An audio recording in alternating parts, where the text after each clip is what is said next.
Magpakulo ng tubig. Ilagay ang bitchin. Kumulo. Takpan hanggang kumulo. Kapag kumukulo na po siya ng ganito, ilagay na po ang dahon ng kamote. Ganyan.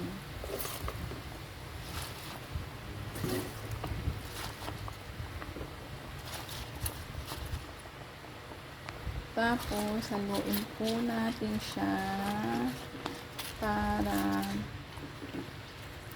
ma-absorb yung panglasa, yung betchin na nilagay ko. Ganyan po siya.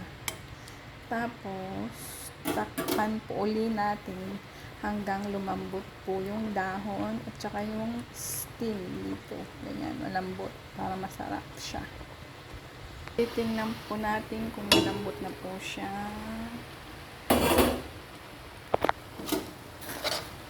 Luin po ulit natin.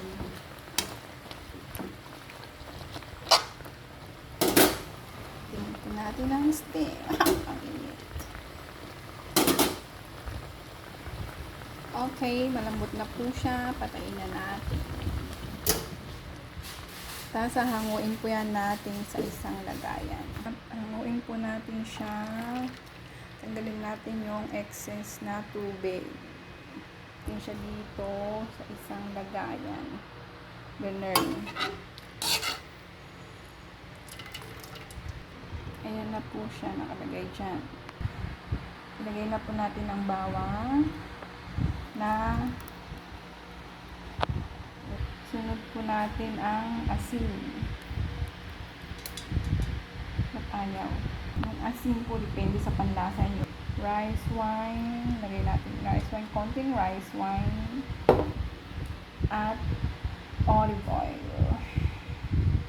2 kutsara olive oil. Ganun.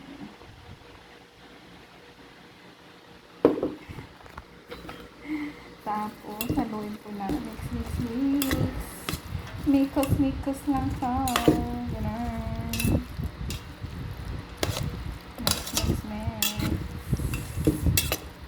Ganun. Para ma-absorb yung lasa niya.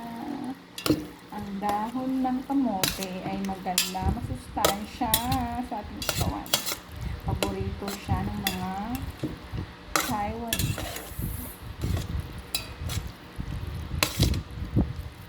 Mura na, masustansya pa, at madali lang siyang lutuin.